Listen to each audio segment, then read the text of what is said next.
ആദ്രിക്കുട്ടാ എന്താണ് അറിയല്? പശനോ? ഇതൊക്കെ എവിടെ വെച്ചണ്? ഇതെന്തിനാ കുഞ്ഞു?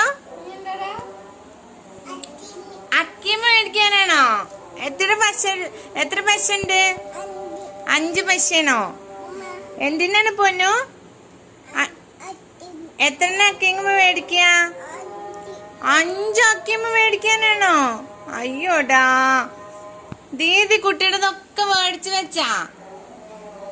ദീദി അക്കിയമ്മ ഒക്കെ വാങ്ങിച്ചു വെച്ചല്ലേ? പച്ചയൊക്കെ മേടിച്ചു വെച്ചാ? കുട്ടിയുടെ പേഴ്സാണോ അത്? ആരാ കുഞ്ഞിന് പൈസ തന്ന്? ദീദിയാ? ആദ്രിക്കുട്ടാ എന്താണ് അറിയല്? പശനോ? ഇതൊക്കെ എവിടെ വെച്ചണ്? ഇതെന്തിനാ കുഞ്ഞു?